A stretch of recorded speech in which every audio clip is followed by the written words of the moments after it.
Coming up on Market to Market, massive wildfires slice through densely populated parts of the nation. And getting to the bottom of the struggle over livestock price reporting. Those stories and market analysis with John Roach next. Has been and continues to be a long... Wherever your operation takes you, or who you share it with, we'll be where we've been all along. With you from the word go. Proud sponsor of Market to Market. Tomorrow. For over 100 years, we've worked to help our customers be ready for tomorrow. Trust in tomorrow. Information is available from a Grinnell Mutual agent today. This is the Friday, December 8 edition of Market to Market, the weekly journal of rural America. Hello, I'm Mike Pearson. The federal government gave a 2-week notice of a different kind this week, one that keeps the doors open until the Friday before Christmas. However, for those in the work world, opportunities for finding a job softened just a bit. The unemployment rate held steady at 4.1% last month as 228,000 jobs were added, down from October as wages remain flat, even with a hot job market.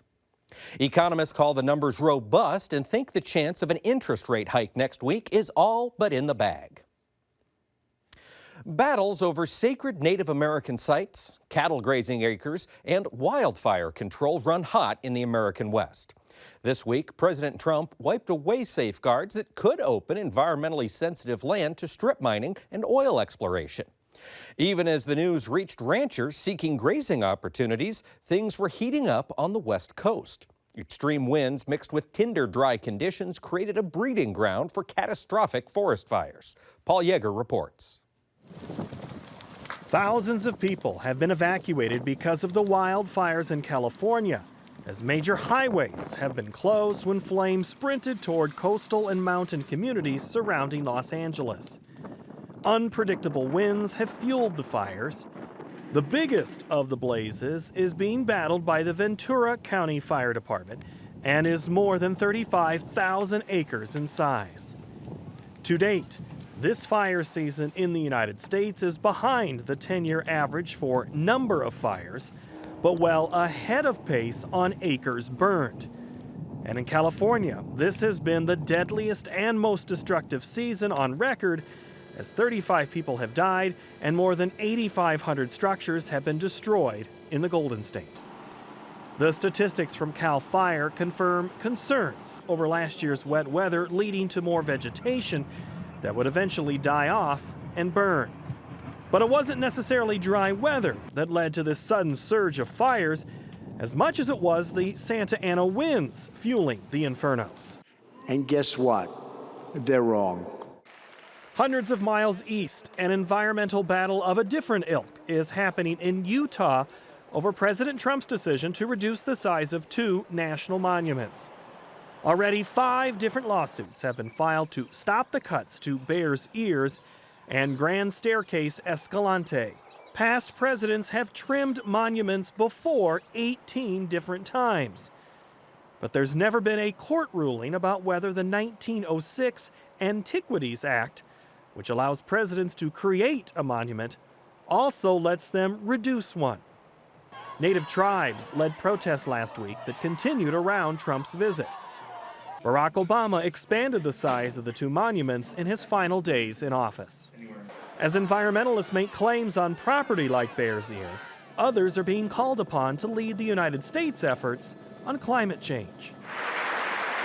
Former President Obama appeared this week at the North American Climate Summit in Chicago. Obama put the onus on municipal leaders to fulfill promises the country has made. Now, obviously, we're in an unusual time where the United States is now the only nation on earth that does not belong to the Paris Agreement, and that's a difficult position to defend. But the good news is that the Paris Agreement was never going to solve the climate crisis on its own. It was going to be up to all of us. The Chicago Charter calls on mayors to achieve a % reduction in greenhouse gas emissions that's equal to or more than what is outlined in the Paris Agreement. For Market to Market, I'm Paul Yeager. Twitter traffic from producers, lawmakers, and farm trade groups pleaded with President Trump this week to keep the U.S. in NAFTA.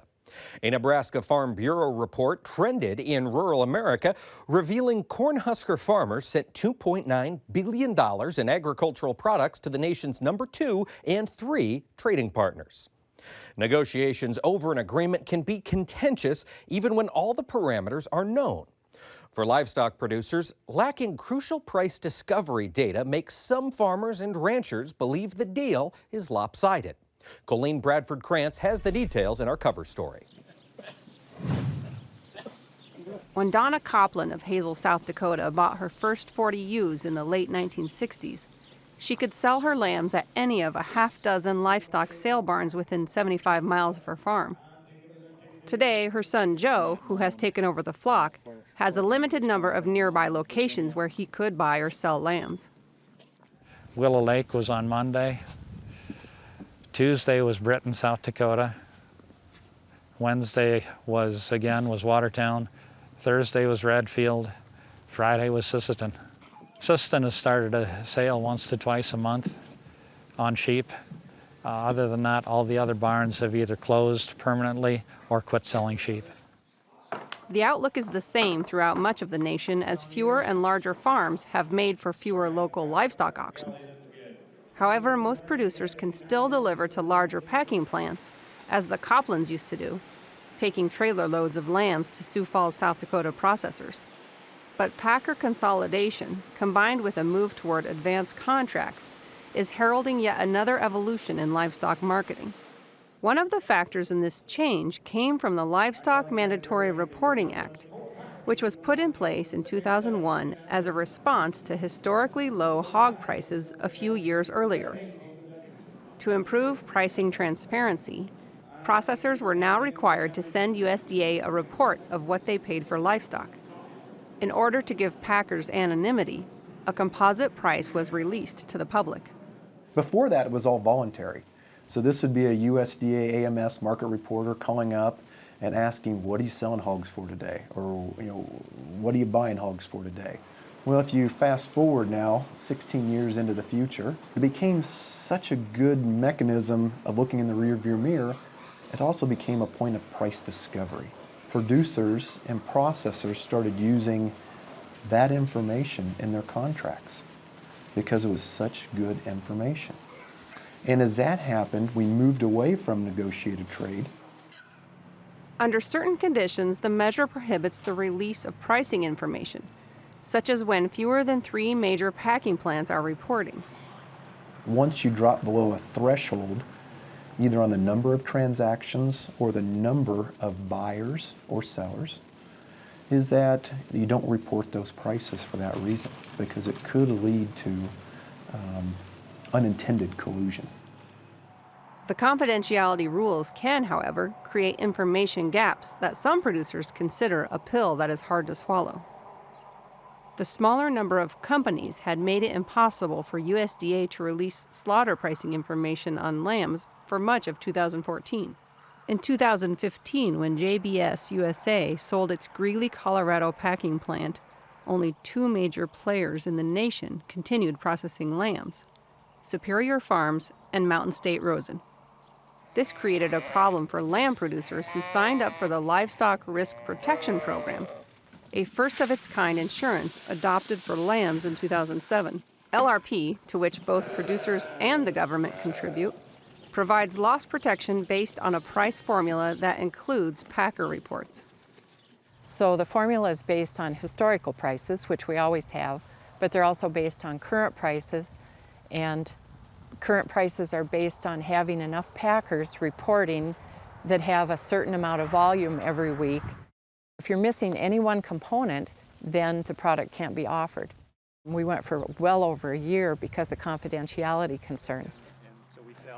Patty DeZeo, who sells crop and livestock insurance as well as raising sheep, says the lack of pricing information creates gaps in the availability of LRP, which creates a major hurdle for some producers.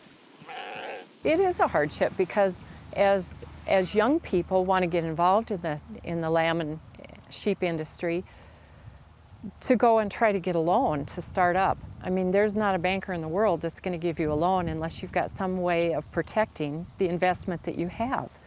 And lamb LRP insurance provides some of that protection that they need. Copland, who has grown the capacity of his mother's lamb feedlot to 12,000 head, had to adapt as packers, particularly those processing lambs, became fewer and farther between. He installed a scale to buy feeder lambs directly from breeders, and ultimately began serving as a regional buying station for the packer Superior Farms.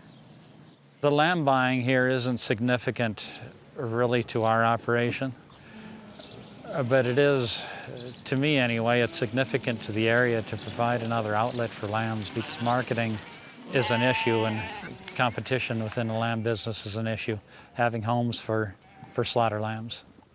Copland points out that the fewer numbers of lambs, compared to hogs and cattle, is part of the issue. The lambs just aren't out there.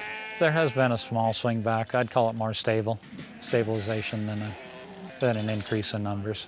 I think numbers will increase because it's an operation that a smaller producer can get into without large facilities. The handwriting may already be on the wall for the rest of the livestock business. Construction of new hog processing plants, many partner or owner supplied, may force a discussion about price reporting exemptions. Now I'm considered a packer owner. So do my hogs that I'm selling, or in cooperative terms they refer to it as a transfer price, should those animals count? The lamb industry's been there, the pork industry's going to be there. I'm going to guess as we look into the future, I think you're going to see it in the cattle industry. I think that's the way you're going to see it. For Market to Market, I'm Colleen Bradford Krantz. Next, the Market to Market report. Low weekly export numbers and buying based on rumors of bad weather made for some volatile commodity market trading. For the week, March wheat plummeted 20 cents, while the nearby corn contract spent several sessions in penny-pinching swings that left the March contract 6 cents lower. The soybean market built up some steam, fueled by weather uncertainty in South America. By midweek, the market overruled the rumors, and the January soybean contract plunged nearly 30 cents to finish the week down a nickel. January meal was one outlier, rising $1.50 per ton. March cotton puffed up 44 cents per hundredweight. Over in the dairy parlor, January Class 3 milk futures soured an additional 13 cents. The livestock complex took it on the chin as the February cattle contract shed $3.68 and nearby feeders were clipped $5.10. The February lean hog contract slid $1.88. The U.S. dollar index skyrocketed 103 points. January crude oil dropped $1 per barrel. COMEX gold flowed $33.90 per ounce lower, and the Goldman Sachs Commodity Index clicked down 9 points to close at $419.95. Here now to lend us his insight on these and other trends is our senior market analyst, John Roach. John, welcome back. Thanks, Mike. Great to be here. We're glad to have you. And in case you want to go over things again, you can download or listen to our Market Analysis and Market Plus podcasts anytime online at iptv.org/MTOM. John, let's dive right into it. Front month wheat down 19 cents on the week. Not a very pretty picture. Are we heading back towards those lows? The wheat market is on the low, and so yes, I can make that prediction. We're going to head back toward the lows, and hey, we did it today already. The wheat market is suffering from the biggest burdensome supply of all of our graphs that we have for world-ending stocks. Wheat's the biggest one, and it's a new record. And then we keep getting bad news. This week it was Canada's crop was raised, and so we're just swimming in supply, and it's not only hurting the wheat price, it's also putting a big drag on corn. Now, touching the lows in the wheat market, Chicago contract, are we in a buy signal here from Roach Ag Marketing, or is this still a wait and see? We've got more room to the downside. We're in a buy signal, but we think that if you're a feed user, you should be accumulating feed. But otherwise, watch the wheat market here for a little bit. It's just broken for a little bit, and we have to kind of get that out through the system, and we will. Plantings were down this past fall, and we're going to see a difficulty raising the bushels that we may need to have this next year. We'll probably draw down stocks, but at least for the moment, we still have to deal with those big inventories. Well, big inventories, same story we're looking at in the corn market. USDA is projecting, 2.5 billion bushel of corn carryover for 2017-2018. John, we've got a question here from one of our followers on Twitter. This is from Matt Schwab in Michigan at Schwab Matt. Matt, thank you for sending in a question. He wants to know how much demand for U.S. corn will China's ethanol mandate require? You know, we just went through and updated our Chinese charts, and they've been purchasing in the neighborhood of 2 to 3 million metric tons of corn. And the new projection is they're looking at something north of 7 million tons. Whether they'll take all that or not, we don't know, but that's really what the projection is as they start to work through their big inventory of old crop that's been hanging around.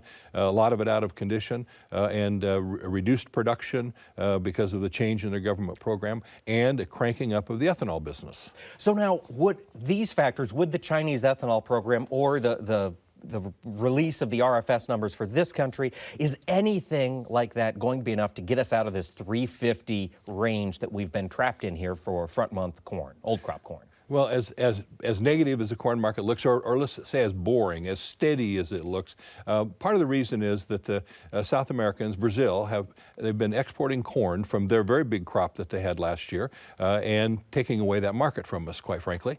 We've also had competition coming at us from the former Soviet Union as well. But we're about to the end of that Brazilian competition. U.S. exports should start to pick up. We should start to see a little bit of a bump as far as the demand is concerned. We've also eaten our way through some of the excess bushels. I mean, we're eating more than 1 billion bushels a month, and so here, once you go a few months down the road, and suddenly you don't feel quite as burdensome. But we still have plentiful supplies. I was in Sioux Falls, South Dakota, and drove by piles of corn up in that area in western Iowa. So there's plentiful corn around. But we think the market will do better over time. And if you look back in the last couple of years, we've had big carryovers, and we've still had decent rallies in corn in each one of the years because we've had some kind of weather concern come along. And the first concern to come along for corn will be out of South America. Are they going to get their double crop planted in Brazil or not? And what kind of situation will Argentine corn find itself in? So there are some uncertainties out there. We think we're at a bottom. We're buyers of corn on weakness here, same as wheat. We're buyers of weakness for livestock feeders. We're not trying to get anybody overly optimistic, but we do think the market will bounce. We do think we'll get some sell signals, and for growers, we're saying patience here. Just be patient. Now, if growers do need to move some corn here before the end of the year for cash flow, for Christmas presents and that kind of thing, is this a market that you're going to re-own on? Well, it's yes. Short answer to your question, yes. I think owning corn into the summer months is the right thing to do if you're forced into moving grain at the cheap prices now, and if that's part of your normal marketing strategy. If you're used to coming back and re-owning inventory, I think it makes some sense. We've also advised people several times to be buying corn a long ways out ahead. This week I was filled on some 2020, I can't even say it, 2020 December corn at $4.10 a bushel. To my way of thinking, that is a good long-term ownership for someone who has some risk capital, and you have several growing seasons to go through, and the likelihood is that we'll be scared at least one time or more during that growing period. So long-range ownership makes sense at these price levels. Now, you wouldn't be looking at this time of the year to be making any December new crop sales at all? I don't think so. It really is not in our marketing plan to be selling corn at all, really, in December and January. We're really a springtime, summer seller of corn. We'd like to move all the corn sales in March, April, May through July, maybe a little bit into August. So we're not anxious to be a seller during this time frame, but we realize people need cash flow. So you have to, when you get bounces in the market, you have to generate some cash flow. This week we did that in soybeans. That's what I was just going to say. We had north of $10 on front month soybeans, John. Was that a sell signal for Roach Ag customers? We gave a phone call to all of our customers Wednesday morning, first thing Wednesday morning, and said this is time to be making some sales. And we think a lot of people move soybeans. We think that the cash grain movement was one of the reasons that the bean market came under pressure. There were a lot of farmers anxious to get something sold, waiting, and finally they got the opportunity and they took advantage of it. In addition to that, we had some currency issues with the Brazilian real falling. It was down 1.5% on Thursday, and as the real goes down, that takes our bean price down. And so we really had kind of a double whammy there. And then to add one more thing in there, the dollar had a really big run up. And so you put all those together and the bean market couldn't hold the gains. But it also didn't fall very hard either. So we think the demand is still pretty good on the beans. We think the Brazilians are running out of exportable supplies. We think we're the market. Export sales were 2 million tons this week, a big number on beans. So the bean story is a pretty good story right now, but we'll want to use the rallies to be making sales. All right. Well, now let's talk about the cotton market. We're up 44 cents on the week. John, is there still room to run to the upside here in cotton? Sure. The market's been going back and forth over kind of a wide, sideways kind of affair. This week was a downward kind of a thrust, but we can come right back to the upper side of it. We think the fundamentals are still solid there. All right. Let's talk livestock. John, that was, of the markets, some of the more bearish markets this week. We're in the livestock market. Live cattle down 368 on the front month. How much of that is packers were bought ahead, so they just didn't need to be too aggressive on the cash side this week? Well, I think that's part of it, and I think you also have a futures market that was headed in a sharp downtrend that's been in for quite a while, and so you've really got people kind of running out of the way of this market. And but I think we're getting down close to where we'll find some bottoms in here, and so the biggest decline is past, we believe, and the further decline from here will be much smaller. Do you think we can make a run back towards that 125 mark here in a nearby contract, up another $7-8 in cattle? Yes, I think we can. I think that when people come through the holiday, I think the holiday economic news and so forth, I think it's going to be just very strong. I think we're headed into one of those time frames of, if you look at what the stock market's doing, we have opportunity here, the employment numbers, we have opportunity here for a little excitement on the consumer side. And so, yes, I think that we'll bottom the market and we'll stage a recovery. If people can spend $16,000 on a Bitcoin, they can afford to buy a steak. Now, John, feeder cattle, of course, we're seeing stability in the corn market, downtrend in live cattle. Do you expect that to turn around when live cattle turn back to the upside? It's time. If you're a livestock feeder, you have to be putting replacements in right now. And over the next few weeks here, as the market's discounted down about as cheap as we think it's going to be. All right. Now we need to talk about the lean hog market, because this is one where we have supply coming on this market at a pace we've never seen before in history. October, I believe, we had the largest slaughter in American history of pork, and yet we're still staying up here, touching up against that $70 mark on lean hogs. Does this come back to domestic consumer demand, in your opinion? It's a combination: strong domestic consumer demand and strong export demand. If you look around the world and you look at the growth in world economies, one of the charts that in my meeting that I had this week that we put together, it's the first time in 10 years that we've had the number of countries in positive GDP growth. We're at the strongest GDP growth rate in 10 years. I said it a little different way. Okay, so those are the kind of numbers that help on the longer term demand, and the smartest money in the world is getting involved in this pork business. And so the longer term outlook, you have to think in terms of, this is a positive outlook in this marketplace. So given that it's a positive outlook, but also weighed against the fact that we do have profitable prices in here all the way out through summer, how aggressive do you want to be on any kind of forward contracting in the hog market specifically? I think when we get up near highs, it makes sense to be making sales, or maybe even just on some maybe $4 or $5 recovery, it makes sense to be making some sales. But we'll have those recoveries. I don't think you have to sell the market cheap out of fear. All right, John. Now, as we mentioned here in the lead up to the market program, economists are anticipating an interest rate hike when the Federal Reserve meets again in December. You mentioned we saw the dollar put on quite a rally at the end of this week.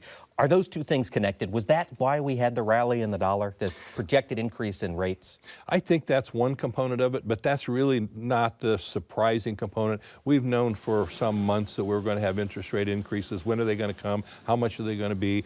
They've come. They haven't been really not much reaction in the market.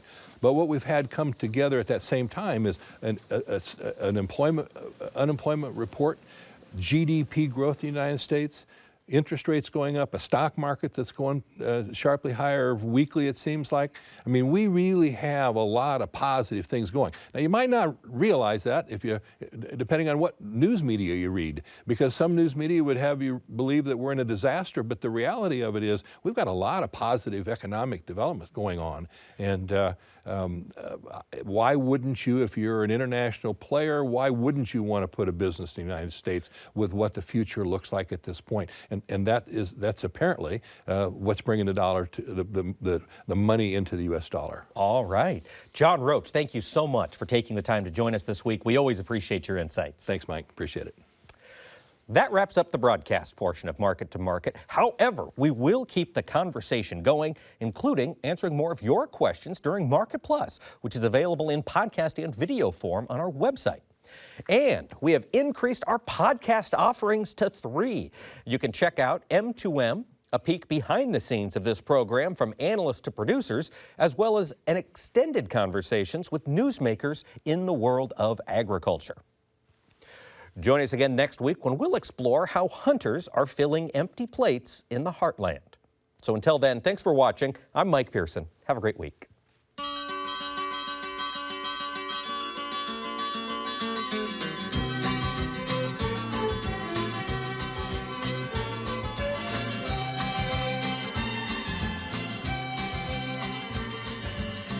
Market to Market is a production of Iowa Public Television, which is solely responsible for its content. Wherever your operation takes you, or who you share it with, we'll be where we've been all along. With you from the word go. Proud sponsor of Market to Market. Tomorrow. For over 100 years, we've worked to help our customers be ready for tomorrow. Trust in tomorrow. Information is available from a Grinnell Mutual agent today.